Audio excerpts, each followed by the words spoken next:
We Speak speaker series, Inspiring Women in Math, is one of the many events that is celebrating the 50th anniversary of the Association for Women in Mathematics.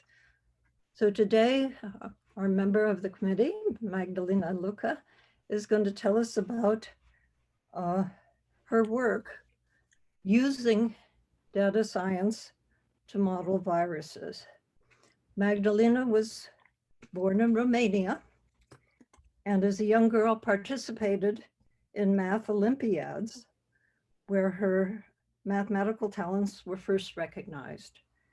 She immigrated to Canada and earned a Master's of Sciences degree at the University of Manitoba and a PhD in mathematical biology from the University of British Columbia. Her work enables us to understand viruses such as COVID-19 and to build very useful models that predict their future behavior. Magdalena? Thank you so much for the introduction, Georgia. Hello, everyone. I just want to start with this. I have been on this beach. If you don't know where it is, I was there in April 2019, 2 years ago, was my 30-year anniversary. And this is in Lagos, Algarve in Portugal. And it is amazing. When you can travel, please go. It's fabulous. So we've all seen the, probably everyone has it on their PC. So good afternoon, everyone. Thank you so much for being here. Probably a week or two before school starts. I'm very excited to do this. I just wanted to make one mention to what Georgia said. What I will share with you today in terms of mathematics and statistics and epi models, these are not my work. This is the work I have used in my courses, and my research is usually done in the scholarship of teaching. I did not develop these models, but this is what I use for my teaching. My work in general was in the scholarship of teaching and organizational stuff. So going back to, I am right now in Boston, where it's hot and humid. And I'm going to talk briefly about the coronavirus timeline. I know everyone knows a lot about it, but it's still with us right now. I'll show you some interesting epi models, and because my main course was always in biostatistics, which is a required course for public health and epidemiology. I'm going to touch on some interesting COVID statistics, and I'm going to end actually the discussion with my life. And we've all shared it since January. All the women who were the speakers, they shared their career path, and I would like to do that with you today. So about COVID. COVID-19 is actually the second virus. This is COVID-2. So if you are not familiar with the first one, it's because we did not really encounter it too much in the US. So COVID-1 actually occurred in 2002. It caused the first severe acute respiratory syndrome, SARS, as we call it. It infected 8,000 people, and 775 died worldwide. However, nobody died in the US. There were very few people who had COVID-1 in 2002. Now, the second one was a bit different. I took the numbers as of 2 days ago on August 25th. We had roughly 215,000 million cases, and 4.5 million roughly died of COVID-2 worldwide. By any account, these are, in terms of cases and deaths, they are underestimates. About COVID-1, why was such a short, why did it have such a short life? Practically by 2004, it totally died out. And the reason is it was very aggressive and very lethal. That's the big difference between COVID-1 and COVID-2, is because practically in COVID-1, it killed the host so quickly that it didn't have time to trace and infect other people. So in case of COVID-1, the severe symptoms develop very quickly. In very many people, obviously, even as it is with COVID-2, people get infected, they recover. Not those who died, however, died very quickly. That is something similar that happened with the 1918 influenza. Many people recovered, but those who died, they literally died in 48 hours.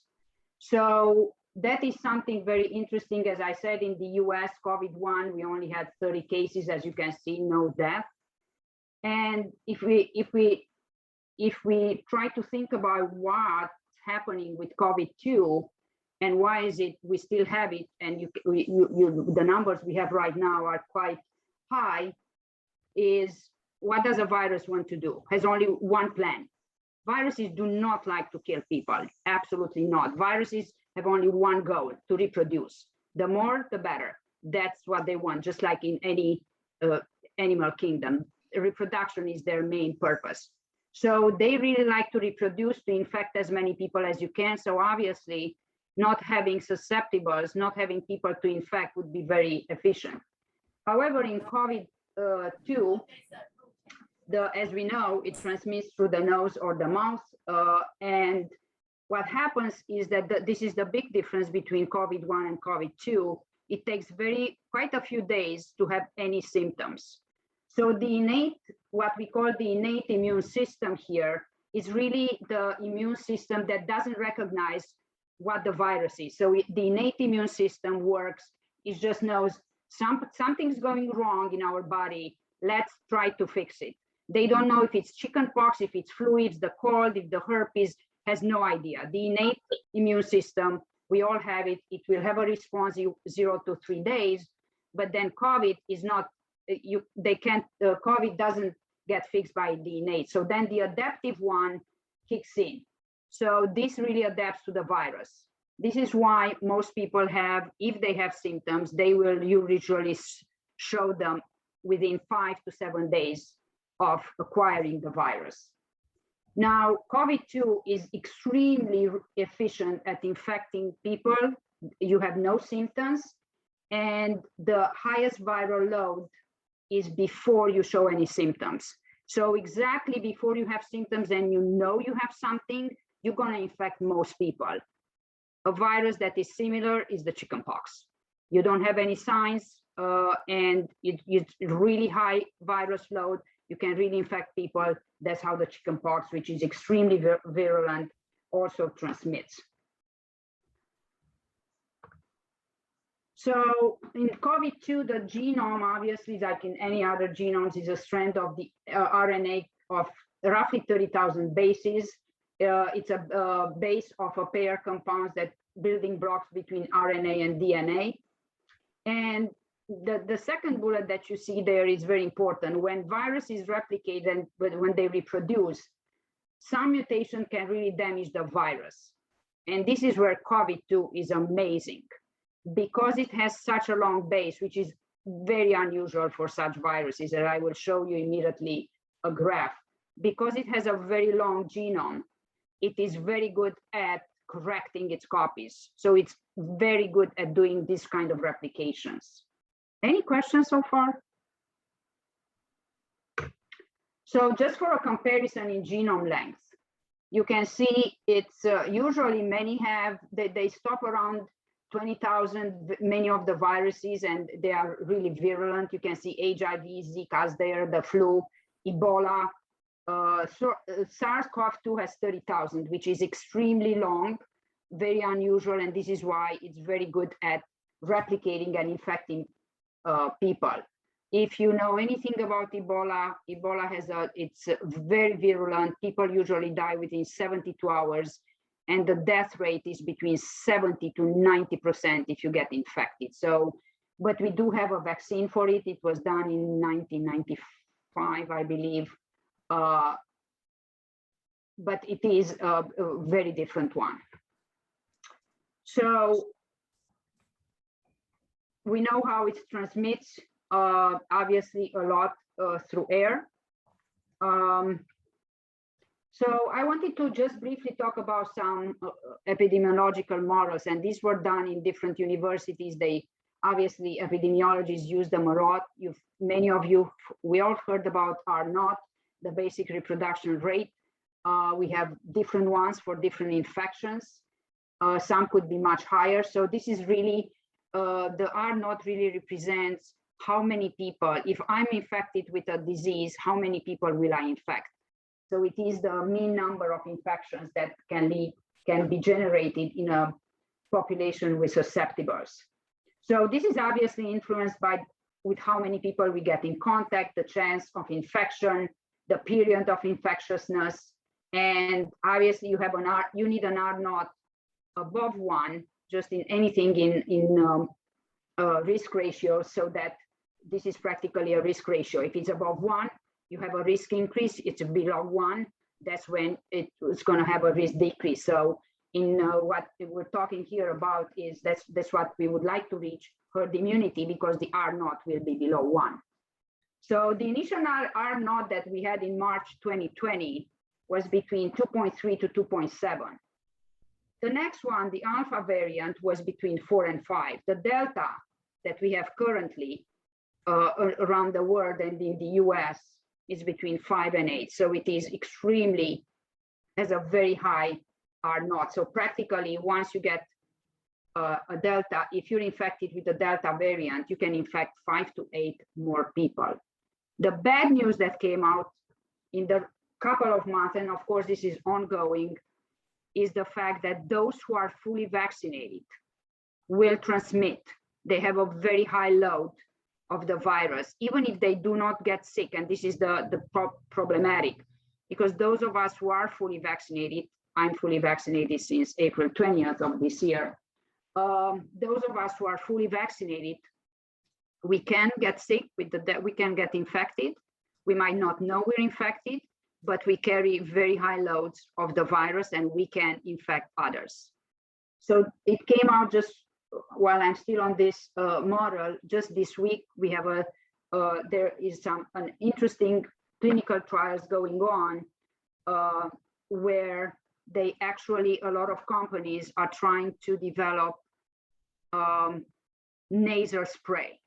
So one of the reasons why, so the way a vaccine is administered to people makes a huge difference. And we do know that for the flu vaccine, we do have the mist, and we also have the ones that we usually take, the intravenous one. The mist ones that are done through nasal nostrils would be much better for COVID-19. So a lot of companies are trying this because the highest load of COVID-2 is in our nasal area. So they know for sure, epidemiologists, and know that if the vaccine would be administered through the nose, we would have a much better chance to have lower viral loads, and therefore we will transmit it. We'll have a much lower R naught. So this is a known fact in the clinical trials. So one of the epidemiological models that were used, and just to get to the complex ones, so these are just some interesting ones that people used when they started. Obviously, more than a year and a half ago, people didn't know, they didn't have enough data to do them, but they did work. And we all know about how we try to flatten the curve.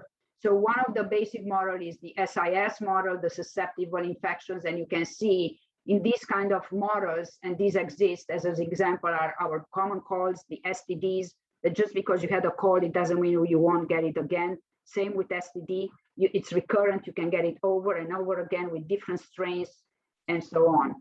A more complex one could be the SIR, where you get infected, you recover, and you're good for life.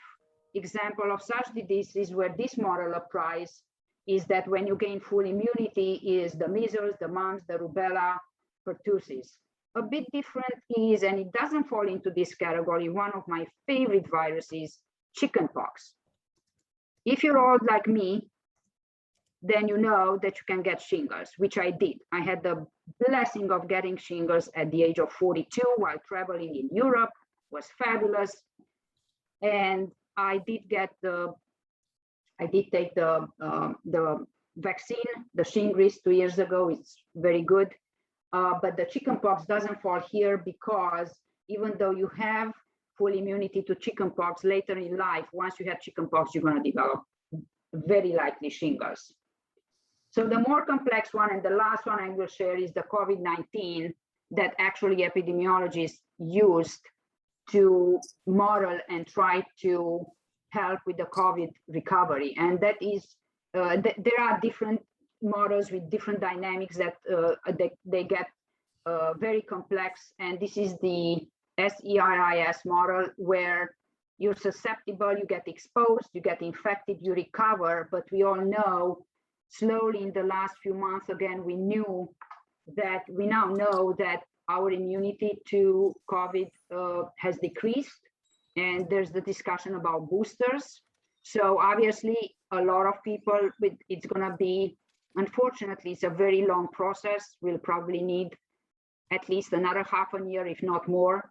Things will evolve with COVID-19.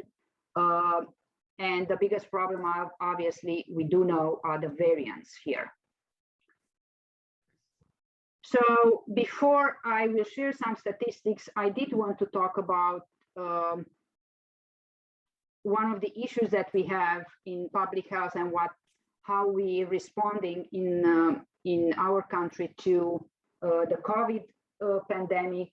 And one of the things that really improved our life expectancy, we went from roughly, for example, we used to have life expectancy around 30 years. Right now in the US, the life expectancy is around 77. What improved our life expectancy is literally sewers. The French were very good. They really developed that. Although the Romans 2000 years ago had amazing, but somehow that got lost in history. Access to clean water, hospitals, immunizations are number 4. Very important, and that's one of the main reasons why our life expectancy has improved dramatically, with vaccines to measles, TB, and all the other immunizations. Why did I want to share this with you is because of the response that we had in COVID. I'm going to share some statistics that I did not check in more than half a year, and I was very surprised to see this week of the number of cases and deaths we had this week in the US. As we know, we're the wealthiest country in the world. We spend the most on healthcare.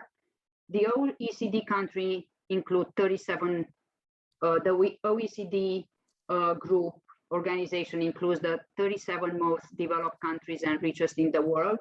And we rank fairly badly in terms of poverty, inequality, and healthcare. We have one of the worst outcomes in healthcare, unfortunately. So if you look at what happened in 1 year, because these statistics are usually done within 1 year, in January 2020, obviously there were no deaths in COVID, and you can see what were the causes of death this is in the US, heart disease, cancer, and so on. You can see the rest of them. But within a year, COVID jumped to, guess how high did we go? So we went to number 3. So this is obviously for a year. So we don't know what will happen when we do the stats in January 22, how high we go. The numbers will probably still be there at the number 3. We hope that they will go down in the coming years if we stop the spread. Some other interesting statistics, as you know, I wanted to share with you are the disparities in COVID among different groups. All these are risk ratios compared to, if you see them, all these ones are really these are risk ratios compared to the white non-Hispanic people. So in terms of death and hospitalization and cases, you can see all of them except for the Asian non-Hispanic, they are lower. Other than that, they are very high compared to the people who are white. And this is from the CDC. So this, I will probably stay more on this slide. This data is as of August 25th. I have not looked at it so that I don't get too depressed for a long time. I did want to, if you look at it, I wanted to include 3 countries, the ones I lived in for extended periods of time. I will get to my timeline shortly. So I lived 25 years in Romania. It's at the bottom. I lived 10 in Canada and 20 in America. I'm 55. I'll spare the math. So of course, the number of cases, for example, for me as a person who focuses on biostats and public health, the number of cases in general, you know, we have cases because we also have very high number of tests. I think the number that really is problematic to me are cases per million. Obviously, you have to normalize these numbers, and the number of deaths per million. So I find those pretty high in that we have them roughly 2,000 deaths per million compared to other countries. Canada has 704, Romania very high at 1,800. So right now, this slide is really, as I mentioned to you, August 25th. I was not aware that we had such high cases. So for the first time since January of this year, the number of cases in the US exploded. We are way above 100. If you recall, I think we went the highest to 370,000. And that was, I believe, in April of this year. Right now, we're around 170,000 cases per day. And we have, again, 1,200 people have died of COVID this week. Different numbers in Canada, and it has to do also, and very different case numbers in Romania. I will come back to the Romanian case after, I'm going to show you let me check. What's my next one? Sorry. So these are statistics for vaccinations. The last three are the countries where I was: Canada, US, Romania. Please note that for vaccinated, US says 61, we all know it's above 70. This percentage only refers to people over 18. Does not include the people under 18, between 12 and 18%. So very, very big differences between the three countries. Canada they started very slow, but they have done, now they have very large number of vaccinated people. Romania is absolutely an oddity. And I would like to actually address the numbers. So if I'm going to go back here, Romania is part of the EU, the European Union, and has in Europe the absolute lowest rate of vaccination, which you saw, it's around 25%, dismal. They have tons of vaccines, there's no issue, people just don't want to get vaccinated. What's very interesting, and epidemiologists actually looked at it because it's an oddity, is their number of cases and deaths. It's extremely low. So any thoughts about why that could be?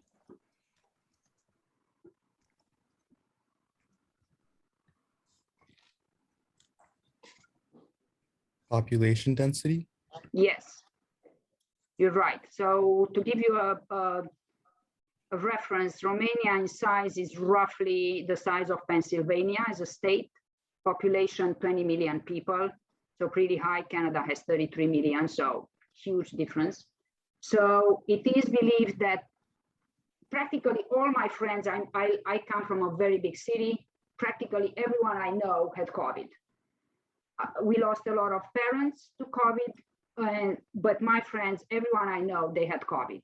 So probably what happens is that it's between those who got vaccinated and those who had COVID, the rates are very low. There's no more cases. In some cases, people believe that it's possible that actually they reached herd immunity, and this is why, and they do not like masks. I know that for a fact. I know them on the street. They told me they not big fans of those, but they have very low cases. So it is very interesting to see, and there are exactly like it happens even here. You know, we have big differences between communities. I live in a city. I live in Newton, is next to Boston.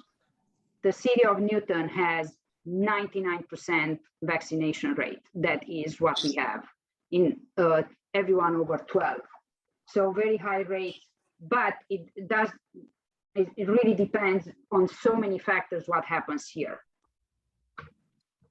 So in terms of the biostats and stats, this is what I wanted to share with you. For the remaining of the presentation, I wanted to share how did I get here. So before I go there, any questions for me?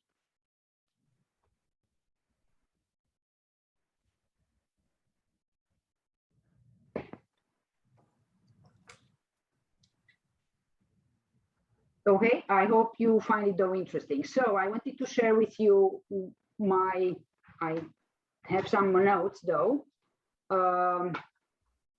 because I might forget something. So as I mentioned to you, I was born in Romania.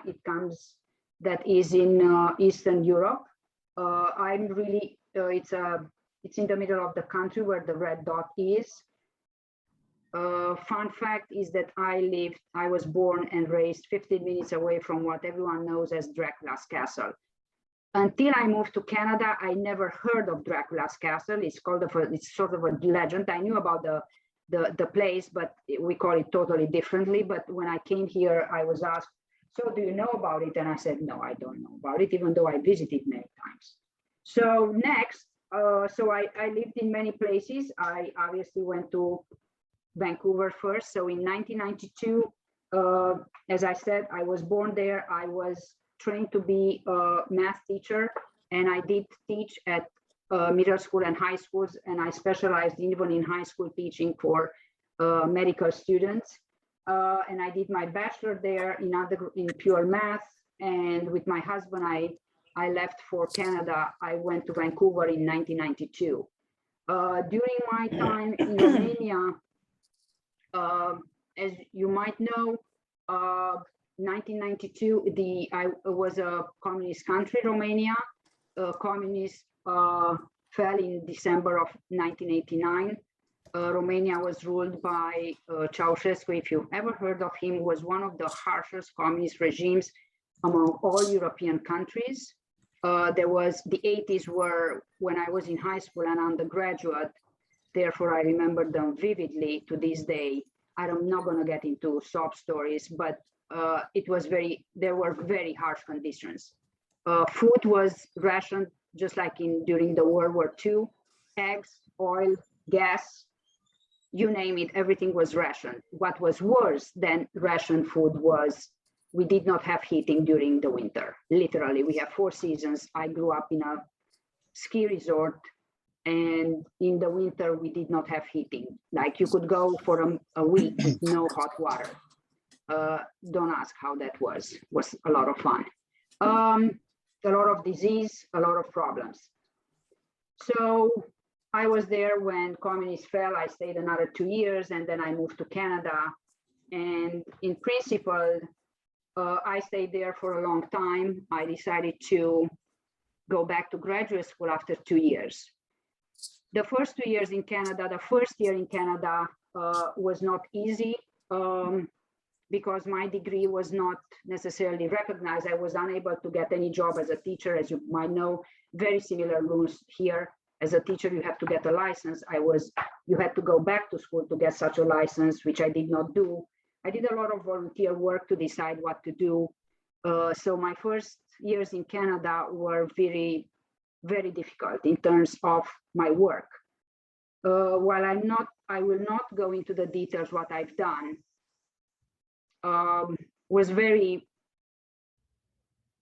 very difficult work that interestingly changed my life forever. And when I say that, I would like to say that I appreciate what I have now more than all my friends who came to Canada or the US and within 1 month or 2 months, because they have degrees in engineering or CS, those were very looked after, very, very good ones to immigrate in 92 to Canada. They got jobs immediately, and they had a very different path than I had with my husband. But I have to say that now, after 30 years here, if I look at what we're doing, I'm happier than they are somehow. And they really, really ask me, wow, you have a good life. I say, you guys do too. So very different path. So in 94, I decided to go back to school, and I had to decide whether I would like to choose between pure math, applied math, and I didn't like pure math at all. I was always extremely practical, and I liked applied stuff. I was always fascinated by what the medical field has to offer. So I decided to do math biology.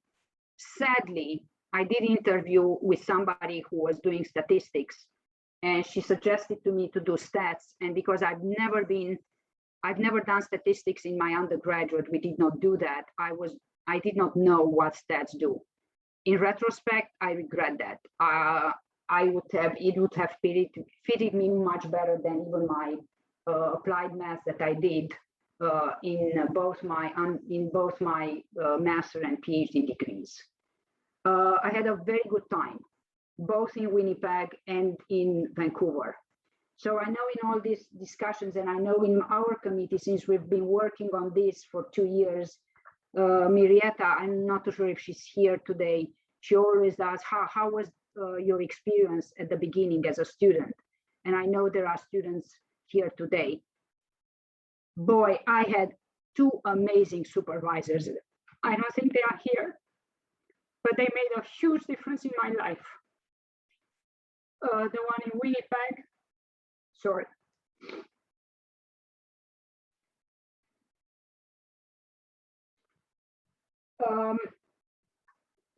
In Winnipeg, I had Professor Shivakumar. We're still in contact. He's 85. We still visited 2 years ago. He was amazing. He was very supportive. I had a great time.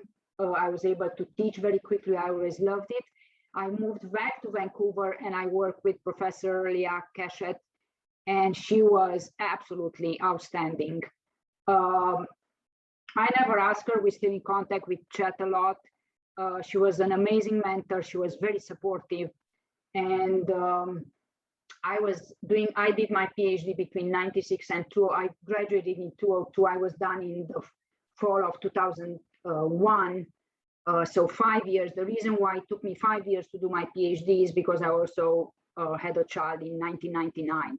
And I never asked my supervisor. I still remember to this day how I was dressed when I ran into her office and I gave her the good news, Leah, I'm pregnant, take that. So I'm not too sure how it is for other supervisors, but she was very supportive. The whole university was very supportive with TAs, with leave of absence.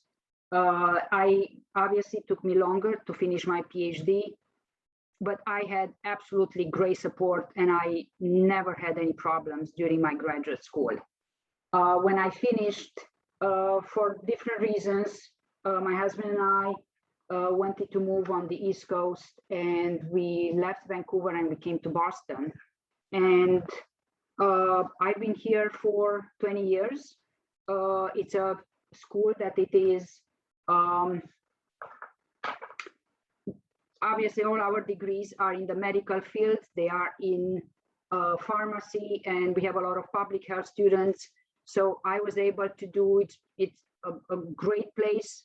I work literally in Boston. It's not a big school, but it's a very supportive school.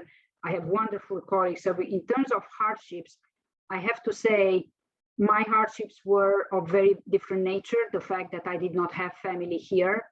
My parents were always in Romania. I lost them a long time ago. My only family is back in Vancouver, and it's my husband's family, his brother and his mother.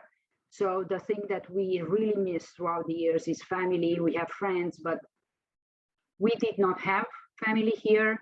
The hardship was in terms of raising a child. And I think this is, somebody asked me, some people ask me very often, how do you balance it? I think I was unable to do both very well. At least that's for me, I always love teaching. So I have a lot of teaching awards. I've done a lot of administrative work. On July 1st of this year, I totally stepped down from teaching after 30 years, and I'm the associate dean. So I do only organizational work. And I have to tell you that nothing I always loved, I'm very organized, nothing prepared me for what I have seen and the issues that we are dealing with. But it is not easy to balance the two, work and raising a child. So that was very difficult. I chose not to ever have a babysitter. I know it's shocking, but my husband and I never had a babysitter. He is self-employed for the last 11 years. So he was always very supportive. He cooks, he picked up the daughter from school. I was able to do a lot of work. But we did make a choice long time ago, many years ago, when we wanted to have a second child, and we made a choice not to, because we felt that we could not do a good job. We were very concerned about babysitting and who can help and how am I going to work, especially because at the university, I would probably have maximum of 3 to 6 months if I would perfectly match that.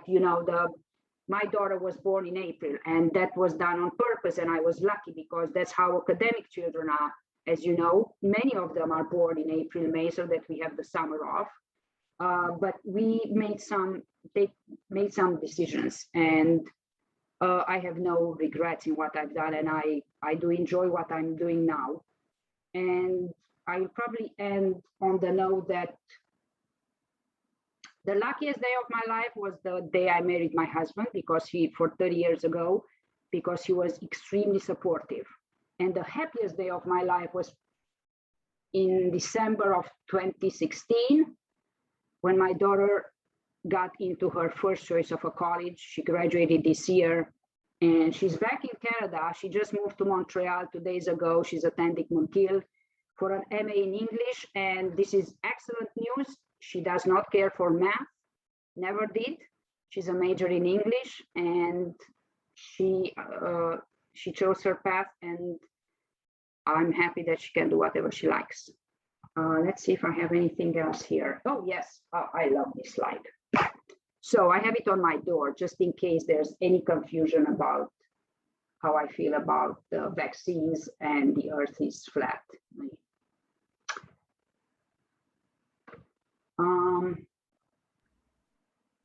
I will stop sharing. Thank you, Magna.